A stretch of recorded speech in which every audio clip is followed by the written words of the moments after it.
میرے چینل پر خوش آمدید۔ شہیدوں کے خاندان سے تعلق رکھنے والا ایک ایسا نڈر صحافی جو اب اس دنیا میں نہیں اور اسلام آباد کے ایک قبرستان میں پرسکون نیند سو رہا ہے۔ بہادر ایسا کہ طاقتور حلقوں کے ہر دباؤ کے باوجود ان کی بات ماننے سے انکار کر دیا، جس کی سزا اس نے اپنی جان دے کر ادا کی۔ شہید ارشد شریف۔ جی ہاں، میں بات کر رہی ہوں شہید ارشد شریف کی، جس کی ماں نے جب کہا کہ میں چاہتی ہوں کہ میرے بیٹے کا جنازہ گھر سے نکلے، پاکستان کے پرچم میں لپٹا ہو اور پھولوں سے سجا، پوری قوم نے اس بات پر لبیک کہا تو گھر کیا پورا رستہ لوگوں نے پھولوں سے سجا دیا۔ ارشد شریف 22 فروری 1973 کو کراچی میں نیوی کے کمانڈر شریف کے گھر پیدا ہوئے۔ ابتدائی تعلیم کراچی سے حاصل کی۔ ارشد شریف کا تعلق ایک فوجی گھرانے سے تھا، اسی لیے وہ فوج کو ہی جوائن کرنا چاہتے تھے، مگر اپنی ایک پرانی انجری کی وجہ سے وہ فوج میں نہ جا سکے اور ان کے چھوٹے بھائی میجر ارشد شریف خاندان کی نقش قدم پر چلتے ہوئے پاکستان آرمی کا ضرور حصہ بنے۔ ارشد کے والد صاحب کو نیوی میں اپنی خدمات پر تمغہ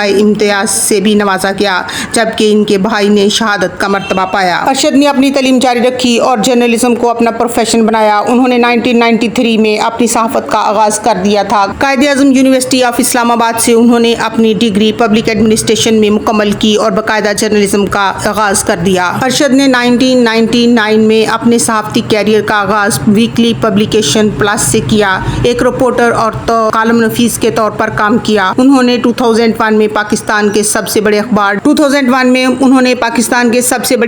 ڈان کو جوائن کیا اور یہیں سے ان کی انویسٹیگیشن جرنلزم کا آغاز ہوا۔ انہوں نے اپنی محنت سے جلد ہی اپنا مقام بنا لیا اور بہت مقبولیت حاصل کی۔ ارشد کو سب سے زیادہ مقبولیت 2014 میں اس وقت ملی جب انہوں نے ARY کا پروگرام پاور پلے شروع کیا۔ جب انہوں نے سیاستدانوں اور مافیا کو بے نقاب کرنا شروع کیا تو یہی لوگ تھے جنہوں نے ارشد کو اپنا دشمن سمجھنا شروع کر دیا، مگر وہ بہادری سے اپنا کام کرتے رہے۔ ایک صحافی نے ان کی شہادت سے کچھ دن پہلے چند حقائق بیان کرتے ہوئے کہا کہ ارشد ایک شاعرانہ مزاج رکھتے تھے۔ ان کا فوج کے ساتھ رومانس ایسا تھا کہ وہ دہشت گردی کے دنوں میں بھی ایسے مقامات پر جا کر رپورٹنگ کرتے تھے جہاں دوسرے صحافی جانے سے گھبراتے تھے۔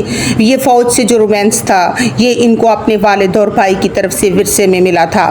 ارشد کا یہی رومانس ان کی ذاتی زندگی میں بھی نظر آتا ہے۔ جب ان سے ایک دوست نے کہا کہ بس کر دو یار، اب کتنی شادیاں کرو گے؟ ارشد نے جواب دیا، کیا کروں، مجھے ہر بار محبت ہو جاتی ہے۔ ان کی تیسری شادی کو بھی اب کئی سال گزر چکے ہیں۔ ان کی شادیوں میں سے ان کے 5 بچے ہیں، جن میں سے 4 بیٹے اور 1 بیٹی موجود ہے۔ سب بچے پڑھ رہے ہیں اور ایک ہی جگہ رہتے ہیں۔